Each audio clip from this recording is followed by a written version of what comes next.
লাগিব। আজি এনে পবিত্ৰ ৰমজান মাহত তেখেতে ইছলাম বিৰোধী মানুহসকললৈ ইফতাৰৰ কাৰণে যি বস্তু প্ৰতি বছৰে পঠিয়াই আহিছে, তেনেধৰণে এবেলিও আমাৰ মাজলৈ এখেতসকলে কঢ়িয়াই লৈ আহিছে। সেই ক্ষেত্ৰত আমি আমাৰ অসমৰ মুখ্যমন্ত্ৰী মাননীয় শ্ৰদ্ধাৰ হিমন্ত বিশ্ব শৰ্মাৰ নাম আমি ল'বই লাগিব। তেখেতে এনেধৰণে কাম কৰাৰ কাৰণে আমি ইছলাম ধৰ্মী ৰাইজে তেখেতৰ ওচৰত বা আল্লাহৰ ওচৰত আমি তেখেতৰ হৈ তেখেতৰ পৰিয়ালৰ সকলোৰে হৈ আমি দোৱা ৰাখিছোঁ যেন ভৱিষ্যত তেখেত এই ৰাজনৈতিকভাৱে বা সামাজিকভাৱে তেখেতে এনেধৰণে জীয়াই থাকিব পাৰে। ৰাইজৰ সহায় সহযোগ আমি সদায় আছে তেখেতৰ লগত, তেখেতৰ পৰিয়ালৰ কাৰণেও আছে।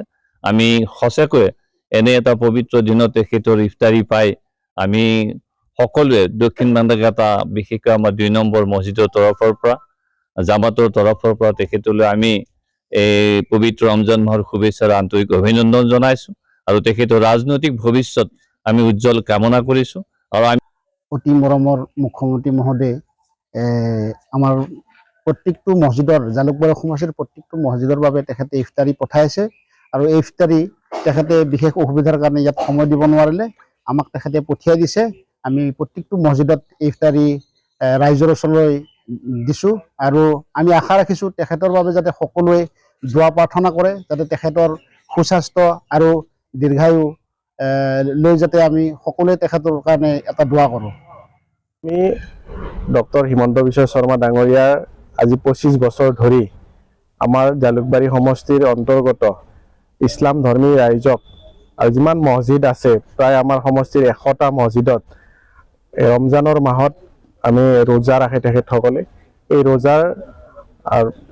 ৰোজাৰ আমি কিছু সামগ্ৰী দিয়াৰ ব্যৱস্থা, ইফতাৰৰ ব্যৱস্থা আমি আমাৰ মাননীয় বিধায়ক মহোদয় কৰে আৰু এই বছৰো আমি আমাৰ প্ৰায় সমষ্টিৰ ১০০টা মছজিদত আমি ব্যৱস্থা কৰিছোঁ।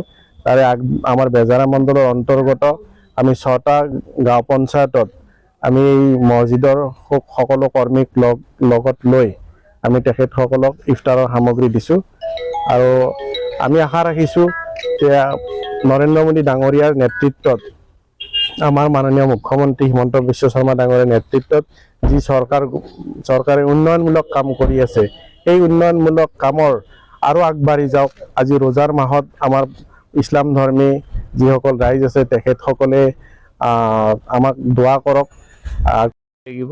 আজি এনে পবিত্ৰ ৰমজান মাহত তেখেতে ইছলাম বিৰোধী মানুহসকললৈ ইফতাৰৰ কাৰণে যি বস্তু প্ৰতি বছৰে পঠিয়াই আহিছে, তেনেধৰণে এবেলিও আমাৰ মাজলৈ এখেতসকলে কঢ়িয়াই লৈ আহিছে। সেই ক্ষেত্ৰত আমি আমাৰ অসমৰ মুখ্যমন্ত্ৰী মাননীয় শ্ৰদ্ধাৰ হিমন্ত বিশ্ব শৰ্মাৰ নাম আমি ল'বই লাগিব।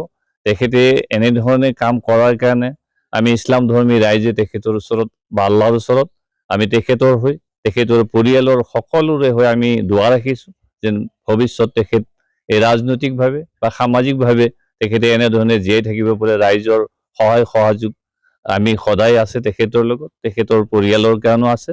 আমি সঁচাকৈ এনে এটা পবিত্ৰ দিনত তেখেতৰ ইফতাৰী পাই আমি সকলোৱে দক্ষিণ বান্দাৰঘাটা বিশেষকৈ আমাৰ ২ নম্বৰ মছজিদৰ তৰফৰ পৰা জামাতৰ তৰফৰ পৰা তেখেতলৈ আমি এই পবিত্ৰ ৰমজান মাহৰ শুভেচ্ছাৰ আন্তৰিক অভিনন্দন জনাইছোঁ আৰু তেখেতৰ ৰাজনৈতিক ভৱিষ্যত আমি উজ্জ্বল কামনা কৰিছোঁ।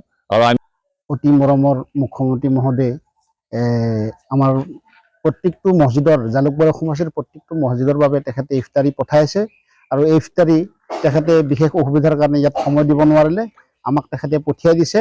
আমি প্ৰত্যেকটো মছজিদত ইফতাৰী ৰাইজৰ ওচৰলৈ দিছোঁ আৰু আমি আশা ৰাখিছোঁ তেখেতৰ বাবে যাতে সকলোৱে দোৱা প্ৰাৰ্থনা কৰে, যাতে তেখেতৰ সুস্বাস্থ্য আৰু দীৰ্ঘায়ু লৈ যাতে আমি সকলোৱে তেখেতৰ কাৰণে এটা দোৱা কৰোঁ।